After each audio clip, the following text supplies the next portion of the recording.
Ya, hari ini PA pemahaman Alkitab kita yang seri yang kedua tentang Ayub. Dan kita akan bersama-sama belajar mengenal karakter orang ketika berhadapan dengan situasi yang tak mudah.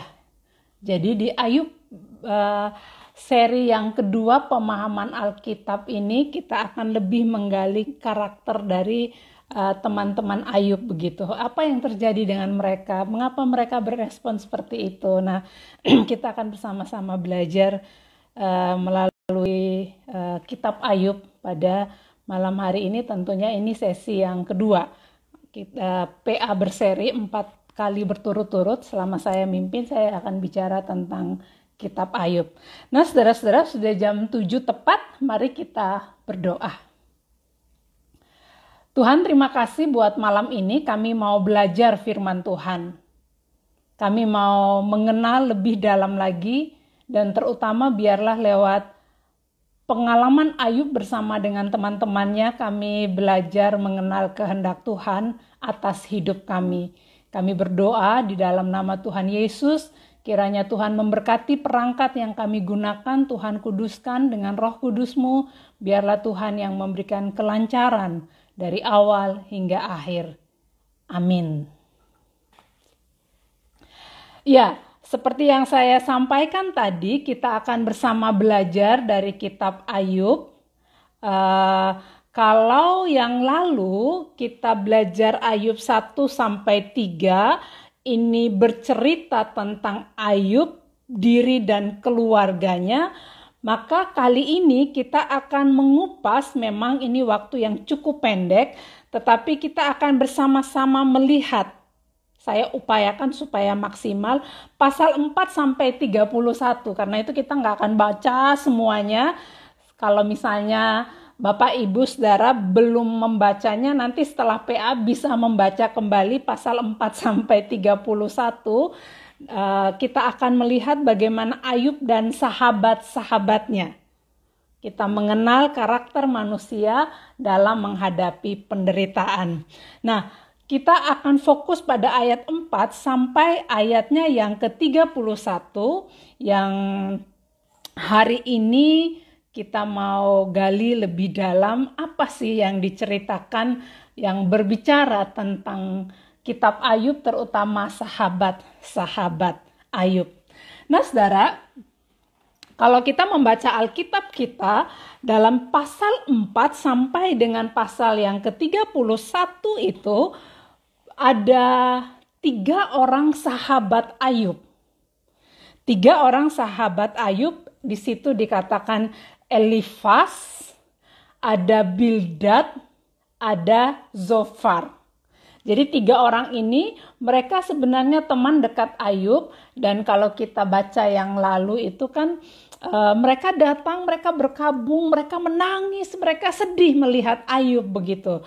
Lalu setelah mereka berespon atas situasinya Ayub, nah ini pada pasal 4 sampai 31 ini mereka mulai mengeluarkan dalam tanda kutip ilmunya gitu. Pemahamannya, pandangannya, penilaian mereka. Kalau ketika mereka datang, mereka belum memberikan penilaian apapun, yang ada hanya bela rasa karena mereka sedih. Sahabat mereka mengalami seperti itu. Mereka tidak banyak bicara, malah mereka berkabung bersama Ayub. Maka pasal 4 ayat sampai ayat pasal 31 itu Elifas, Bildad, dan Zofar ini kemudian mulai memberikan opini mereka. Pendapat mereka tentang apa yang sedang Ayub alami. Saya berharap Bapak Ibu Saudara di rumah memegang Alkitabnya. Jadi nanti kita akan lihat dengan sekilas ayat-ayat yang mendukung percakapan kita malam ini. Jadi kalau ada Alkitab, silakan Alkitabnya dibuka. Saya akan menuntun untuk kita melihat. Ini yang berikutnya saya akan menunjukkan ayat mana saja yang berbicara tentang pendapat Elifas, di mana yang bicara tentang Bildad, di mana yang bicara tentang Zofar. Sekarang kita lihat dulu klasifikasinya. Ini Elifas, dia bicara di mana saja. Elifas berbicara ada di pasal 4 dan pasal 5. Jadi pasal 4 dan pasal 5 itu merupakan pendapat Elifas tentang apa yang dialami oleh Ayub. Lalu tidak cukup di situ, pasal 15 juga muncul lagi pendapat tentang Ayub yang disampaikan oleh Elifas. Jadi pasal 4, pasal 5, lalu nanti muncul lagi pasal ke-15, apa pendapat Elifas, lalu kemudian muncul lagi di pasalnya yang ke-22. Jadi ada panjang tuh penilaian Elifas terhadap Ayub. Dalam hal ini, kenapa dia menderita sedemikian rupa? Pasal 4, pasal 5, pasal 15 dan pasal 22. Lalu kitab Ayub ini menarik, saudara. Kalau kita lihat Elifas berbicara apa, lalu kemudian langsung ditunjukkan respon Ayub. 4-5 itu kan respon Elifas. Lalu pasal 6 langsung ditunjukkan respon Ayub terhadap perkataan Elifas. Pasal 15 Elifas bicara lagi, lalu ada respon Ayub lagi pasal 16 tentang apa yang dikatakan oleh Elifas. Oke, Elifas sudah di situ. Lalu Bildad. Bildad juga 3 kali dia merespon Ayub. Yang pertama di pasalnya yang ke-8. Jadi setelah Elifas berbicara, Ayub memberi respon, lalu Ayub dalam tanda kutip dihajar lagi oleh Bildad. Bildad berbicara di pasalnya yang ke-8. Selain pasal 8, Bildad juga ngomong lagi tentang penderitaan Ayub itu di pasalnya yang ke-18. Belum cukup di situ, ayat pasalnya yang ke-25, Bildad kembali menyampaikan pendapatnya. Jadi bayangkan berapa kali Ayub harus berdebat atau mengajukan pendapatnya kepada teman-temannya. Sekali mereka ngomong, mereka merasa nggak puas dengan pembelaan Ayub, mereka hajar lagi, ngomong lagi gitu ya. Nanti kita lihat apa yang dipercakapkan. Lalu Sofar ini nggak kalah juga, saudara. Pasal 11 berbicara tentang pendapat Sofar. Bagaimana penilaian Sofar terhadap situasi Ayub dan apa yang Ayub harus lakukan. Tentu setelah pasal 11, pasal 12 itu adalah respon Ayub terhadap perkataan-perkataan Sofar. Gak berhenti di situ, pasal 20 Sofar kembali lagi berbicara kepada Ayub. Jadi kalau kita lihat polanya, pola mereka ini, Elifas berbicara, Ayub menjawab. Ketika Ayub menjawab, mereka kesal atau mereka merasa nggak puas, lalu Bildad bicara lagi. Bildad bicara, Ayub menjawab apa yang dikatakan atau dituduhkan oleh Bildad. Lalu nggak puas, lalu Sofar maju lagi, bicara lagi. Belum puas, kembali lagi, Elifas hajar lagi. Jadi bayangkan ini sahabat yang lagi datang untuk berkabung, lalu berubah menjadi hakim bagi Ayub. Tadinya mereka adalah teman, tapi kemudian mereka saling bergantian untuk, dalam tanda kutip, sepertinya mengingatkan Ayub, tapi ternyata mereka sebenarnya sedang memperburuk keadaan Ayub. Itulah yang terjadi, yang kita perhatikan di dalam Ayub pasal 4 sampai dengan pasal 31 ini. Percakapan-percakapan antara Ayub, Elifas, Ayub, Bildad, Ayub, Sofar. Yang semuanya jelas mereka itu berbicara sepertinya dengan hikmat, tapi tanpa mereka sadari mereka sebenarnya sedang menghancurkan atau menambah luka Ayub. Nah, kita akan lihat apa sih yang dikatakan oleh Elifas. Pasal 4. Bapak Ibu bisa membuka kitab Ayub pasal 4. Dari perkataan Elifas saja itu, teguran Elifas itu terasa begitu keras bagi Ayub. Kesalkah engkau bila orang mencoba berbicara kepadamu? Perkataan ini saja sudah seperti menuding, merasa bahwa Ayub tidak mau mendengar mereka. Sehingga dimulai dengan percakapan yang pedas, yang mengatakan kamu itu kesel ya kalau orang mengingatkan kamu. Itu kan sudah tudingan, sudah negatif. Lalu berlanjut lagi, coba perhatikan pasal 4 ayatnya yang ke-7. Camkanlah ini, siapa binasa dengan tidak bersalah dan di manakah orang yang jujur dipunahkan? Apa artinya ketika dia menegaskan tentang hal itu? Siapa binasa dengan tidak bersalah?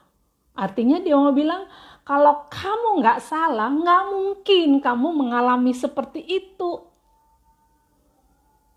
Lalu dia mulai mengatakan lagi, di manakah orang yang jujur dipunahkan?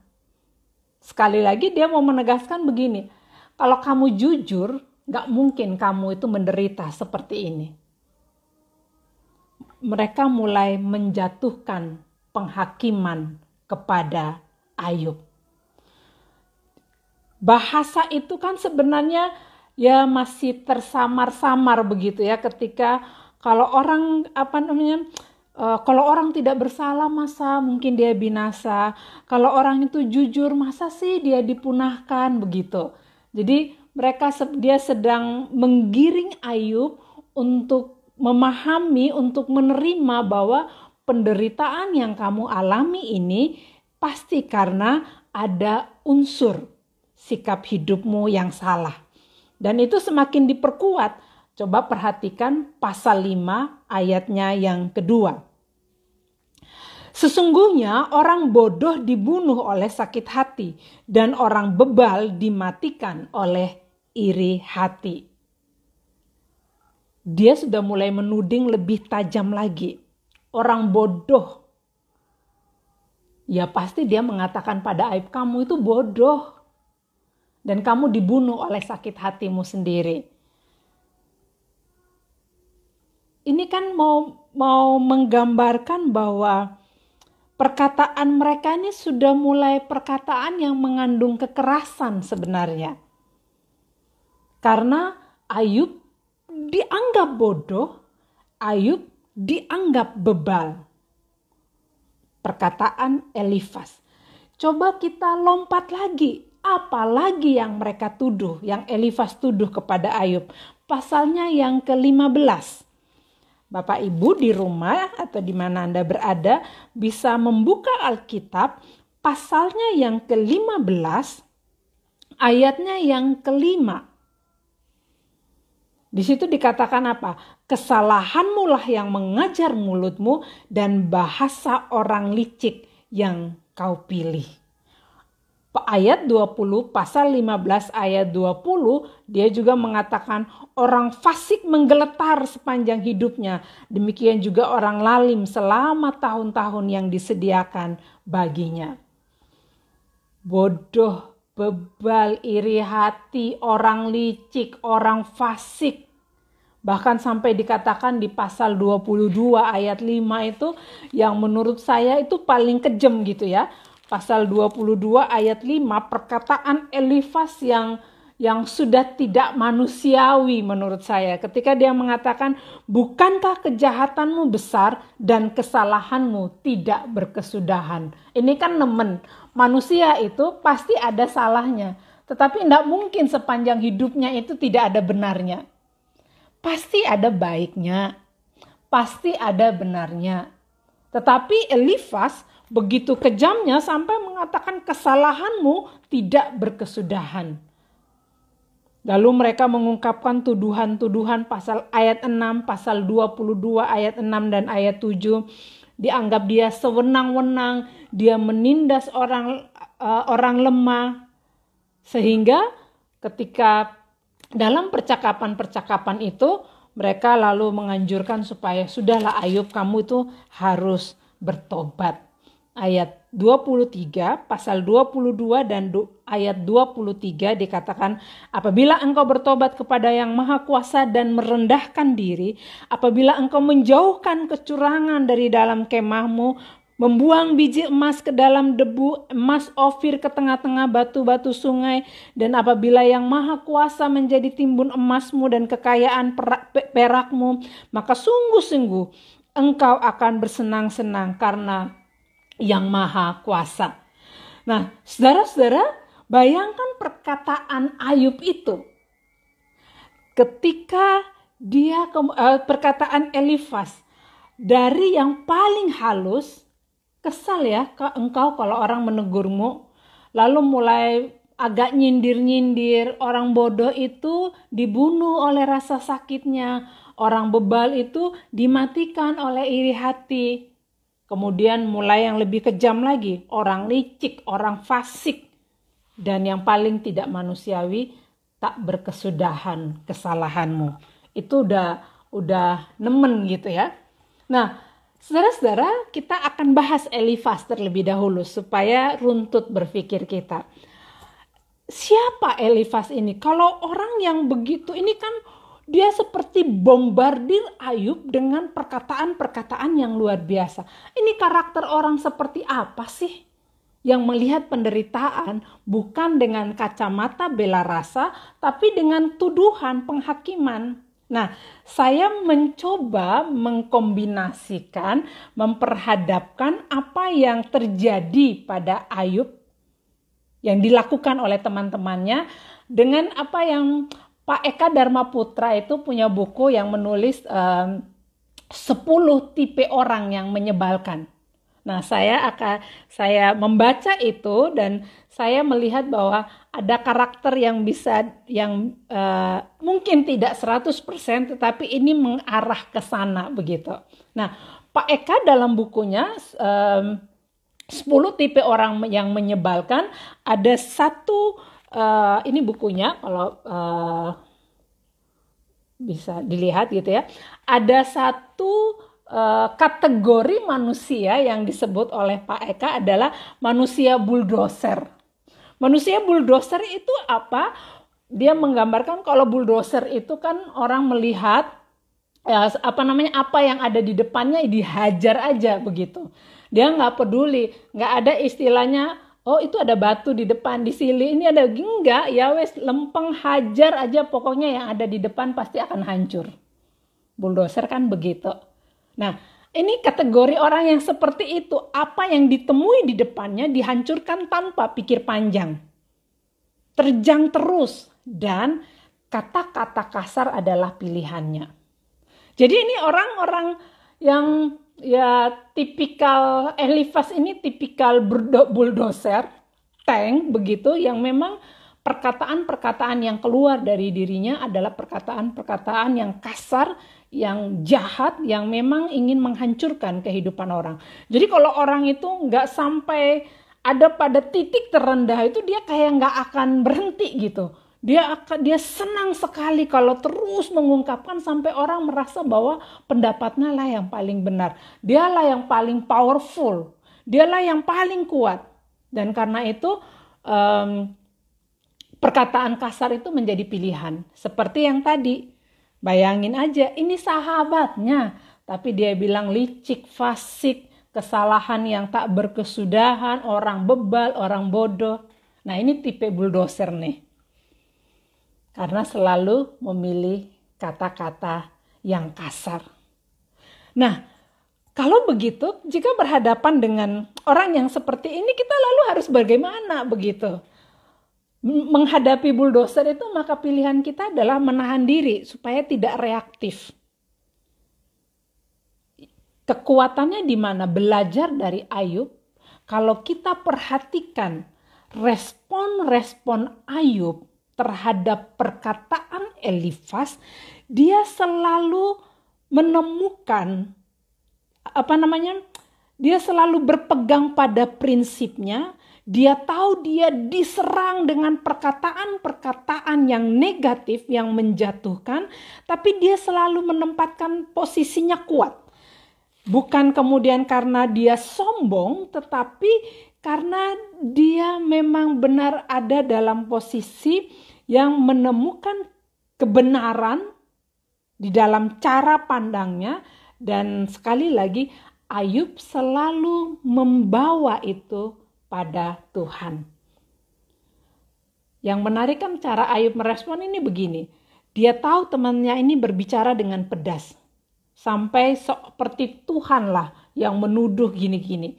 Tetapi dia mengkonternya dengan apa? Kalau Tuhan seperti itu, dia selalu membawa pemahamannya tentang Tuhan. Pasal 6 misalnya kita perhatikan. Pasal 6 dan pasal 7. Yang paling sederhana pasal 7. Bukankah manusia harus bergumul di bumi dan hari-harinya seperti hari orang upahan? Seperti kepada seorang budak yang merindukan naungan, seperti kepada orang upahan yang menanti-nantikan upahnya. Ingatlah bahwa hidupku hanya hembusan nafas, mataku tidak akan lagi melihat yang baik. Dia terus mengungkapkan dirinya dan dia membawa itu kepada Tuhan. Berhadapan dengan orang dalam tanda kutip bulldozer ini yang suka menghajar orang dengan kata-kata yang kasar, maka Ayub memilih untuk tidak terlalu reaktif, tetapi dia temukan keberanian untuk berada di posisi dia. Dan dia selalu mempercakapkan tentang dirinya dan Tuhan. Kekuatan Ayub itu di situ. Selalu. Dengan teman-teman yang lain juga begitu. Ketika mereka menuduh dia, tapi dia selalu berbicara tentang Tuhan. Pengalamannya tentang Tuhan, bukan pengalaman teman-temannya tentang Tuhan. Itu Elifas. Lalu Bildad. Bildad ini kalau kita perhatikan ya, Bildad itu orang yang kalau nasihatnya tuh waduh kayaknya berhikmat sekali gitu ya. Pasal 8, pasal 18, pasal 25 itu bisa kelihatan gitu.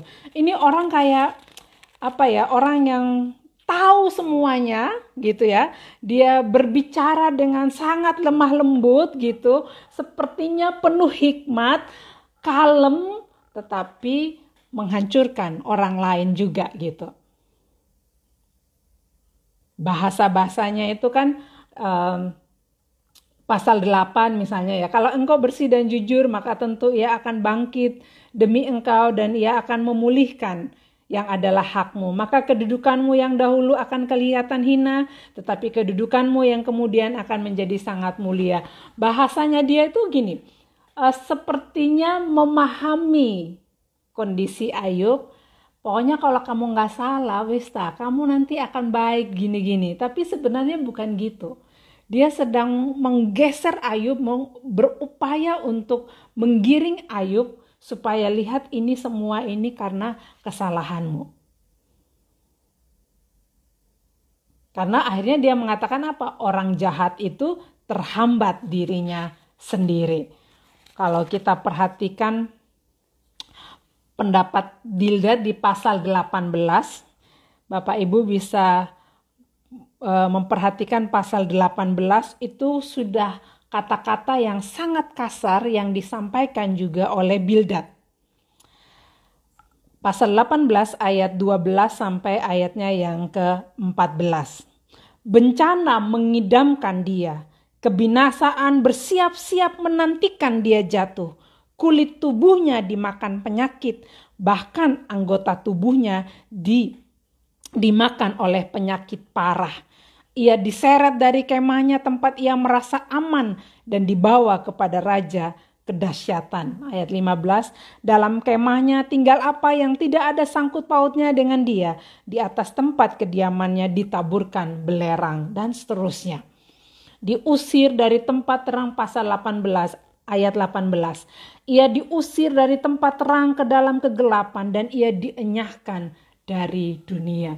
Nah, saudara-saudara, kalau kita perhatikan perkataan Bildad ini sepertinya menghibur. Dia seperti mau membawa Ayub, kamu lihat orang kalau dia jahat itu gini gini gini. Tapi sebenarnya dia sedang mau mengatakan itu lu Ayub gitu. Itu kamu. Karena apa?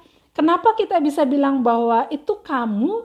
Karena perkataan dia itu sepertinya berhikmat, tapi yang dia katakan adalah situasi Ayub. Kita tahu Ayub sedang menderita penyakit kulit yang sampai istrinya sendiri tidak mau dekat padanya, istrinya saja mengutuknya. Tetapi dia sampai mengatakan kalau orang jahat itu, orang fasik itu kulit tubuhnya dimakan penyakit, bahkan anggota tubuhnya dimakan oleh penyakit parah. Jadi keadaan-keadaan terburuk dari Ayub, dia bahasakan kembali. Seolah-olah menghibur, tapi sebenarnya dia sedang menghakimi Ayub. Toleransinya rendah. Kelihatannya peka, tapi dia nggak peka. Karena apa? Dia sedang mau membenarkan pendapat-pendapat dia tentang apa yang ia lihat dengan matanya tentang penderitaan Ayub. Dia menggunakan argumen yang logis tetapi sangat menghancurkan. Dia peka sekali dengan kesalahan atau kelemahan orang lain. Jadi kalau kayak kita baca tentang Bildad, perkataan Bildad ini, itu udah seperti Tuhan yang ngomong gitu ya. Waduh, kayaknya semua hal yang dia sampaikan itu kayak kebenaran gitu. Udah kayak Tuhan lah yang bicara gitu. Hikmat sepertinya berhikmat, tapi sedang menuding. Nah, kadang-kadang bisa jadi orang-orang yang berhadapan dengan kesulitan-kesulitan kita sepertinya sedang menuntun pada kebaikan, padahal mereka sedang menghakimi atau menjatuhkan, bisa jadi. Nah, respon-respon Ayub juga kemudian kan menjadi menarik. Kembali lagi, Ayub ketika orang mengatakan dengan cara yang sangat kejam itu, dia selalu memilih untuk mengungkapkan pengalaman dia tentang Allah. Ketika Bildad berbicara seperti itu, pasal 19 Ayub kan menjawab, berapa lama lagi kamu menyakitkan hatiku dan meremukkan aku dengan perkataan? Sekarang telah 10 kali kamu menghina aku. Kamu tidak malu menyiksa aku. Ayub menyampaikan tentang apa yang ia rasa, apa yang ia alami. Tetapi ketika dia dihina dan mengatakan bahwa dia menderita penyakit kulit, bahwa kulit tubuhnya dimakan penyakit dan sebagainya, respon Ayub menjadi sangat menarik. Di pasal 19 ayatnya yang ke-25, perkataan pedas dari Bildad itu Ayub jawab dengan sangat bijaksana. Dia mengatakan apa? Tetapi aku tahu penebusku hidup dan akhirnya ia akan bangkit di atas debu. Juga sesudah kulit tubuhku sangat rusak, tanpa daging pun aku akan melihat Allah. Yang aku sendiri akan melihat, memihak kepadaku. Mataku sendiri menyaksikannya dan bukan orang lain. Hati sanubariku merana karena rindu. Anda bayangkan, ketika dia diperhadapkan dengan orang yang sok bijak ini, sok berhikmat, kalem, tapi ternyata menghancurkan hidupnya, perkataan-perkataannya pedas. Ayub tidak terpengaruh oleh perkataan itu. Itu sama seperti gini, kamu sakit ya? Wah, ini mesti karena hukuman Tuhan, kamu salah karena itu. Kalau orang yang gak kuat, dia akan kepikiran, aku buat apa ya? Ketakutan, malah jadi khawatir. Tapi Ayub, dia kembalikan posisi dia di hadapan Tuhan. Meskipun kulitku habis, tanpa daging tinggal tulang, dia mengatakan gitu sederhananya. Tapi aku sendiri akan melihat Allah memihak kepadaku. Saudara-saudara, ini perkataan iman yang luar biasa. Ketika orang merendahkannya, dia memilih untuk memandang kepada Allah. Hati sanubariku, pasal 19 ayatnya yang ke-27. Hati sanubariku merana karena rindu. Apa artinya? Hatinya itu bukan merana karena kebencian dan dendam, tapi rindu. Jadi dia meskipun berat, dia tetap menanti-nantikan Tuhan memulihkan hidupnya. Aku tahu penebusku hidup. Bildad, kalau dalam buku Pak Eka Dharma Putra, 10 orang yang menyebalkan itu, dia masuk dalam kategori orang yang maha tahu segalanya. Wah, kalau kita baca pendapat Bildad itu udah kayak itu kayak malaikat lah gitu ya. Kuasai firman, tahu semuanya, tahu celah-celahnya begitu. Mengerti gitu. Tetapi Ayub tidak terpengaruh. Sekali lagi, dia melekatkan hatinya kepada Allah. Pada orang yang maha tahu segalanya ini sampai dalam, ya kalau mau bilang hina banget ketika dia melihat temannya lagi sakit kulit, berbau, dan dia merasa bahwa itu hukuman Tuhan begitu. Tapi Ayub mengatakan apa? Meskipun kayak begini, aku tahu penebusku hidup, aku akan melihat dengan mataku sendiri. Ayub rupanya apa? Menguasai persoalan. Dia tahu memang ia sakit. Tapi sekali lagi dia lebih percaya pada perkataan Tuhan yang bisa memulihkan ketimbang perkataan orang yang menghakiminya. Itu Ayub. Jadi kalau kita berhadapan dengan orang yang maha tahu segalanya ini, kita harus gimana? Kuasai persoalan. Kalau kamu tahu mana yang benar, kamu mengerti mana yang benar, ya udah kayak begitu gitu. Ini kan sama seperti ilustrasinya ya. Kayak pasien nggak tahu tentang penyakitnya tapi ngeyel sama dokter. Dokternya tahu tentang posisinya mana yang benar, ya tak tergoyahkan dong, dia yang mengerti kok gitu. Ketika Ayub berhadapan dengan maha tahu, orang yang maha tahu segalanya, dia menguasai persoalan dan dia jawab dengan tepat. Tapi apa yang menarik dari Ayub? Dia nggak menyinggung temannya, dia selalu membawa itu kepada Tuhan. Oke, temannya berbicara tentang penyakit ini adalah kutukan dari Tuhan. Tapi bagi Ayub enggak, melalui penyakit ini pun aku akan melihat kemuliaan Tuhan. Dia selalu melihat itu pada bagaimana Allah memandang dirinya ketimbang bagaimana temannya memandang dirinya. Lalu kita sampai pada orang yang ketiga, yaitu Sofar. Sofar ini lebih serem lagi gitu ya. Dia mengata-ngatai Ayub itu penipu, dungu gitu. Ini sahabat yang tadinya baik, entah kenapa mereka lalu menjadi sangat garang gitu ya.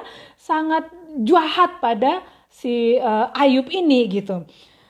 Pasal 11 ayat 5 dan ayat 6. Tetapi mudah-mudahan Allah sendiri berfirman dan membuka mulutnya terhadap engkau dan memberitakan kepadamu rahasia hikmat. Karena itu ajaib bagi pengertian, maka engkau akan mengetahui bahwa Allah tidak memperhitungkan bagimu sebagian daripada kesalahanmu.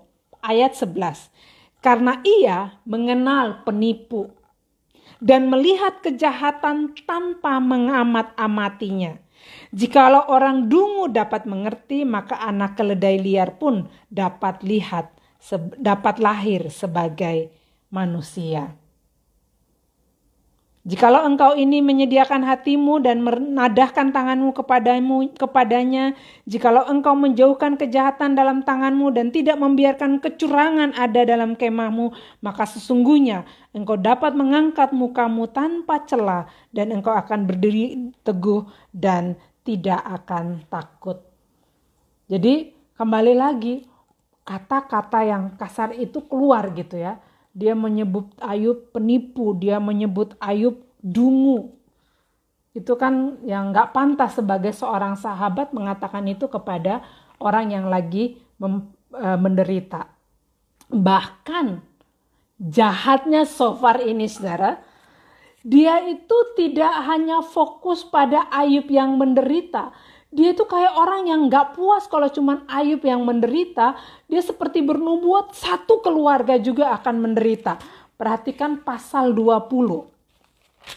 Pasal 20 ayat 10 dan ayatnya yang ke-11.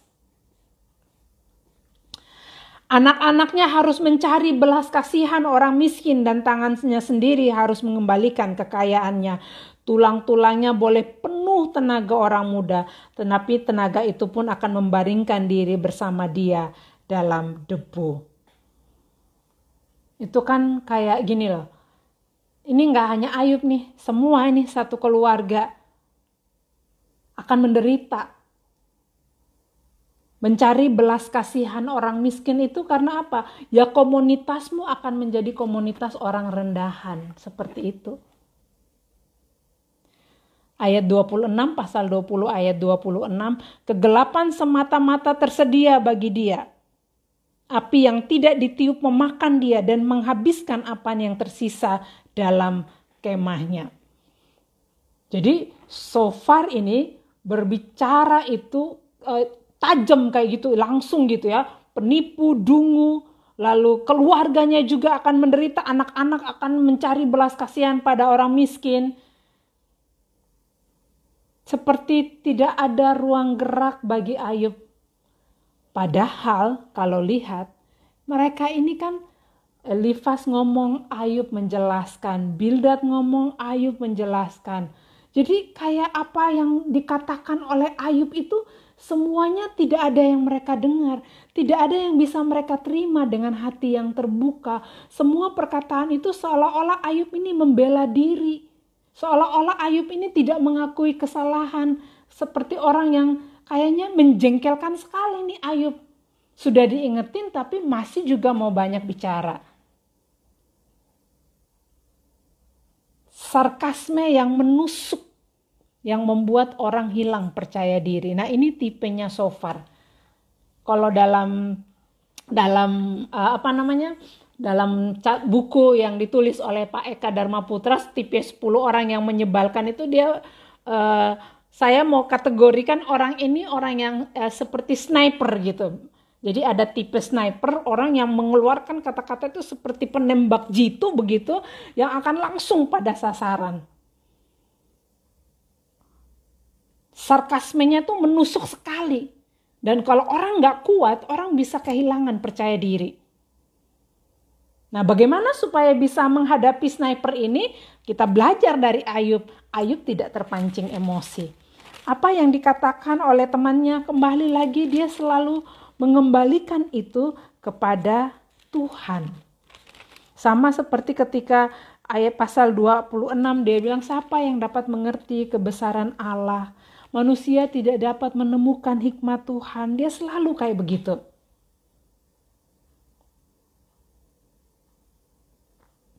Dan ketika teman-temannya sudah banyak bicara, yang kita lihat dari Ayub ini adalah dia kemudian mulai merefleksikan, dia seperti mengajarkan mereka tentang Tuhan.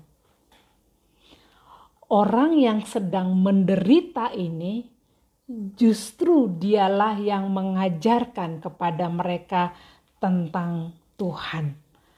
Tentang siapa Tuhan dan bagaimana Tuhan itu berkarya. Pasal 27 misalnya.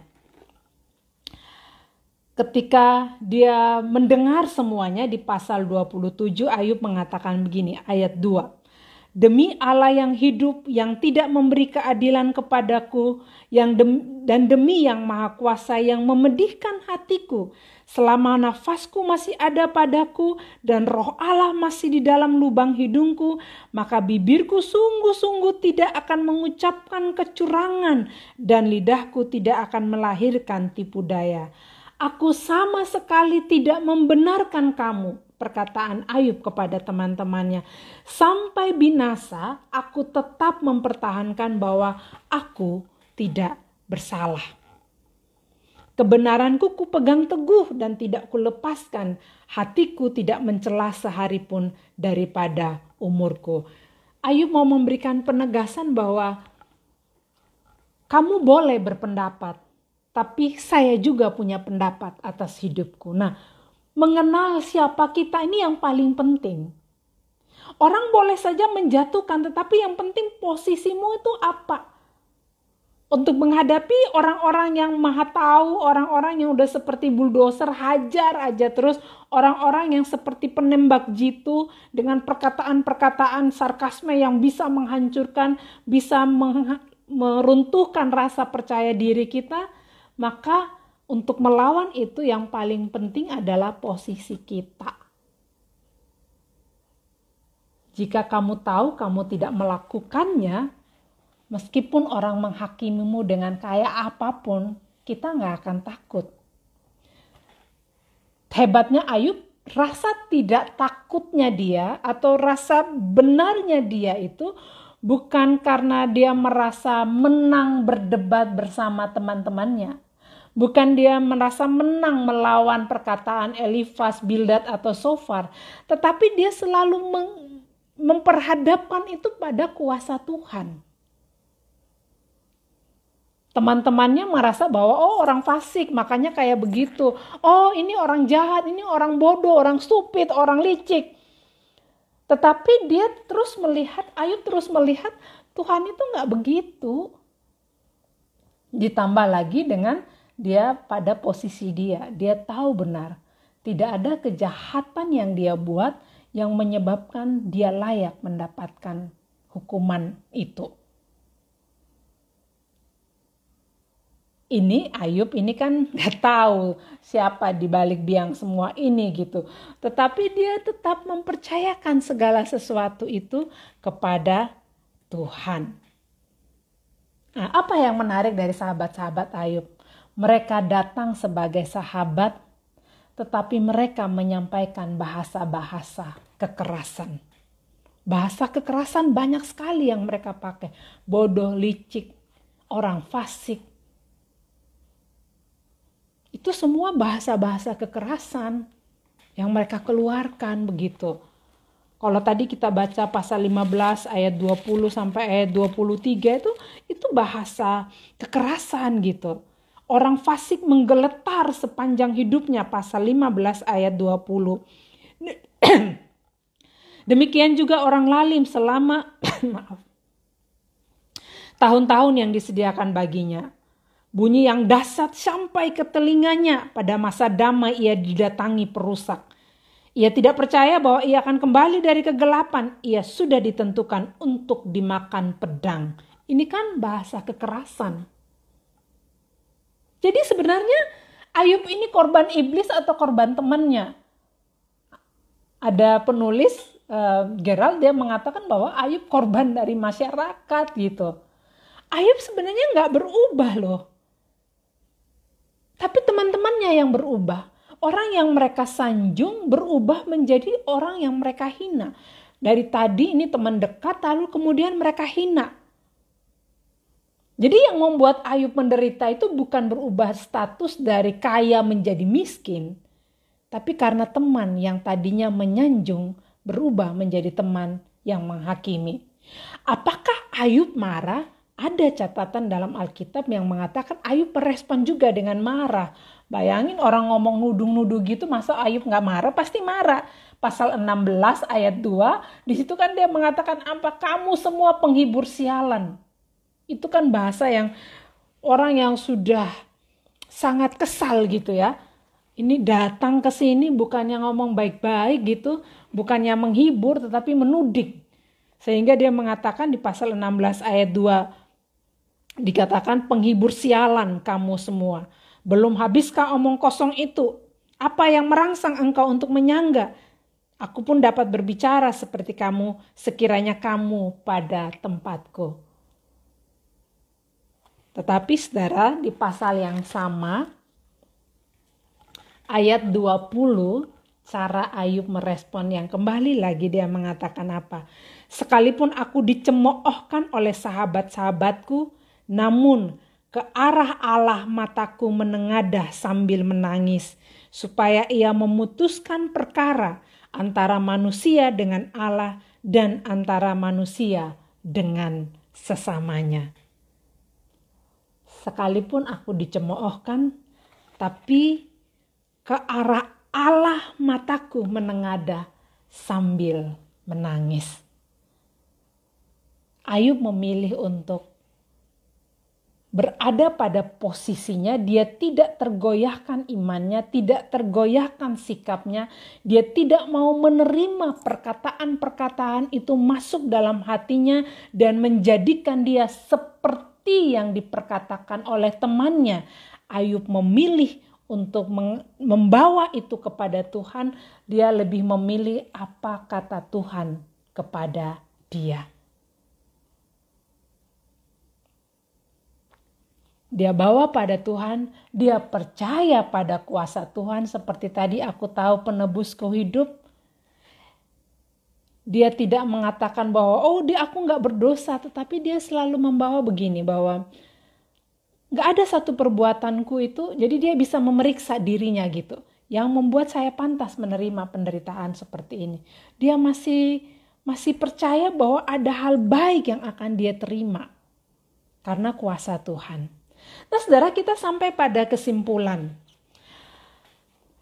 Sahabat atau bukan seringkali terlihat dari respon dia atas kesulitan yang kita hadapi. Kalau Anda punya sahabat, punya teman yang banyak, yang bisa dikategorikan dalam sahabat yang sejati, bagaimana cara menilainya? Lihat saja ketika kamu dalam keadaan sulit, terjatuh, sakit, atau ada, dia itu melihatnya dengan kacamata apa? Apakah dia menghakimimu? Atau dia memilih no comment dan dia kemudian bela rasa dengan kamu? Tidak menghakimi tetapi mencoba memahami apa yang kamu rasakan. Nah, itu kriteria sahabat tuh. Itu Anda bisa menjadikan orang itu sahabat kalau dia itu lebih ketika ada dalam kesulitan, dia memilih untuk melihat dari perspektif kita yang sedang ada dalam kesulitan itu. Yang harus kita juga hati-hati adalah perkataan orang di sekitar kita yang menuding. Terkadang mungkin halus, bahkan memakai nama Allah, tetapi Anda lihat ujungnya bisa membawa damai sejahtera atau enggak. Apakah nasihat yang bahkan memakai firman itu bisa membawamu pada damai sejahtera atau kemudian membawamu kehilangan rasa percaya diri? Kalau itu yang meneduhkan, yang membuat engkau bisa melihat kebenaran itu dalam hidupmu, ini cocok apa yang dia katakan dengan apa yang sedang engkau alami, lalu lahir damai sejahtera, atau bahkan kita bisa berefleksi dari pengalaman itu, maka dia bisa menjadi sahabatmu. Orang yang bisa ada di lingkaran satumu. Tetapi kita juga belajar dari Ayub, kita tidak bisa mengendalikan perkataan orang, tapi kita bisa mengendalikan hati dan perasaan kita dengan kekuatan Tuhan. Kita bisa orang boleh bicara apapun tentang kita, tetapi posisi kita, kalau kita tahu benar apa yang kita lakukan, kalau kita mengerti benar siapa Allah kita, maka penghakiman orang itu tidak akan bisa menghancurkan atau merusak citra diri kita. Kekuatan Ayub 1, dia yakin pekerjaan Allah atas hidupnya, bahwa Allah adalah Allah yang pengasih, bukan penuh dendam. Karena itu dia mengatakan apa? Aku yakin penebusku hidup. Jadi saudara-saudara, kita belajar malam ini dalam kitab Ayub, pemahaman Alkitab berseri yang kedua ini, kita lihat karakter-karakter teman Ayub, tapi juga kita lihat cara Ayub untuk meresponnya. Dia tahu siapa dirinya, dia mengerti benar apa yang dia lakukan, dan dia mengenal benar siapa Allahnya. Ayub selalu memperhadapkan apa yang ia alami dalam cara pandang Allah. Dan imannya itulah yang kemudian membuat dia tidak tergoyahkan. Orang merusak citra dirinya, orang menghancurkan gambar dirinya, tapi Ayub selalu membawa bahwa di mata Allah gambar dirinya tetap utuh. Karena itu tadi dia mengatakan apa? Sekalipun kulitku tinggal tulang tanpa daging, tapi aku akan melihat Allah sendiri yang akan menyelamatkan. Itu sikap Ayub. Nah, sampai di sini apakah ada yang mau bertanya? Tinggal 10 menit. Sorry, kelamaan. Adakah yang mau merespon begitu? Ada yang mau bertanya? Silahkan, 1 orang atau 2 orang.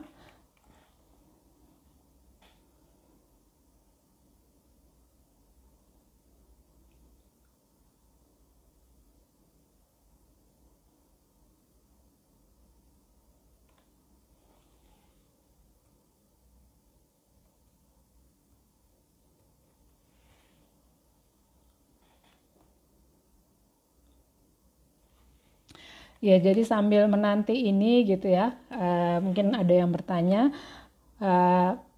setelah PA ini mungkin Bapak Ibu bisa membaca lagi gitu ya, menarik percakapan Ayub dengan Elifas, lalu Bildad dengan Ayub, lalu Sofar. Ayub menjawab, mereka sepertinya nggak puas gitu. Tapi Ayub tetap selalu pada posisinya, dia selalu menempatkan, menguasai diri, mengenal posisinya sehingga dia mampu untuk mempertanggungjawabkan semua tuduhan itu. Bagi dia nggak melakukan itu, dia nggak mau menerima perkataan-perkataan yang merusak citra dirinya karena dia merasa saya nggak begitu gitu.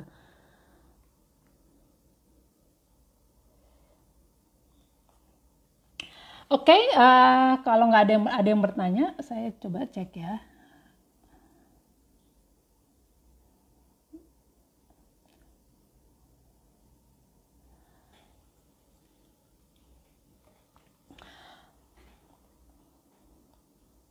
Ya, semoga pemahaman Alkitab ini bisa menolong kita untuk mengenal lebih dekat dengan kitab Ayub, tapi mengenal karakter Allah dan mengenal karakter orang-orang. Tidak mudah untuk menerima hal-hal yang mungkin bisa merusak gambar diri kita selama kita tahu benar bahwa kita nggak seperti yang dituduhkan oleh orang-orang di sekitar kita. Tetapi dari Ayub kita juga belajar bahwa kita harus memilah-milah, memilih-milih siapa yang akan menjadi orang-orang yang ada di lingkaran pertama kita, sahabat kita. Kita bisa melihat dari cara mereka merespon ketika kita ada dalam situasi-situasi yang tak mudah bela rasakah, atau mereka kemudian orang-orang yang menuding kita. Sampai di sini nggak ada yang bertanya, apakah Bapak Ibu sudah cukup bisa memahaminya? Semoga bisa lebih mengenal kitab Ayub, lebih bisa belajar bagaimana kita menghadapi situasi yang tak mudah.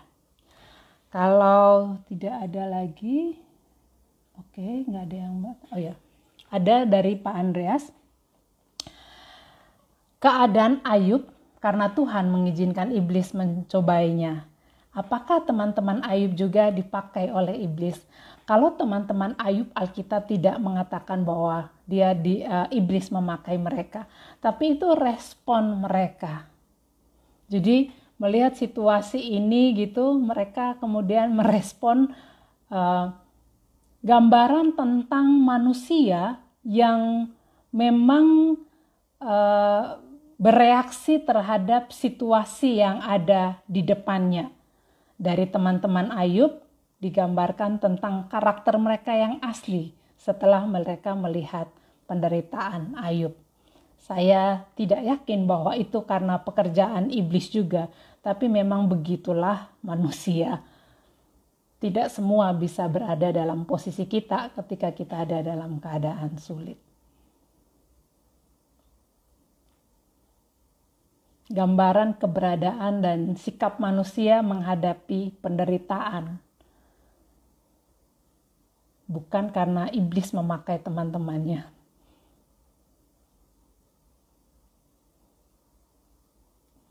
Begitu Pak Andreas? Ada lagi?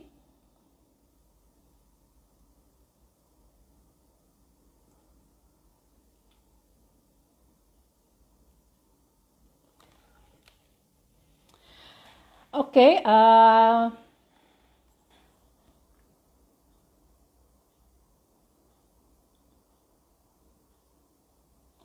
kalau tidak ada lagi yang bertanya, saya berharap Bapak Ibu bisa memahami, belajar lagi tentang kitab Ayub ini, dan kita akan ketemu bulan depan. Kita akan khusus melihat percakapan Ayub dengan seorang temannya lagi, begitu. Orang yang dianggap dekat, tapi kemudian ada hal yang juga menjadi spesial di dalam perjumpaan mereka. Mari kita berdoa, kita menutup pemahaman Alkitab ini. Tuhan, terima kasih buat malam ini kami belajar bagaimana kami harus merespon situasi yang tak mudah di sekitar kami. Terima kasih kami juga dibuka mata kami untuk melihat siapa yang ada di sekitar kami lewat pengalaman Ayub berhadapan dengan teman-temannya. Tapi apapun itu, siapapun yang di sekitar kami mau belajar dari Ayub bagaimana respon kami, itulah yang paling penting. Dan bagaimana posisi kami tetap berjuang hidup benar, supaya ketika orang berusaha menghancurkan, kami tahu bahwa kami ada dibela oleh Tuhan, dan Tuhan tidak pernah meninggalkan kami sendiri. Terima kasih lewat pengalaman Ayub bersama teman-temannya, kami belajar bagaimana Tuhan tidak pernah meninggalkan orang yang bersandar dan berharap hanya kepada Tuhan saja. Kami berdoa dalam nama Tuhan Yesus. Amin. Ya, terima kasih untuk semuanya, untuk yang sudah bergabung bersama. Ada dari ini yang pakai IG PAUD, ditunggu kelanjutannya. Baik, kita ketemu nanti bulan depan. Mbak Iske, terima kasih. Pak Andreas, terima kasih juga untuk semuanya. Sampai ketemu lagi, Tuhan memberkati. Selamat malam.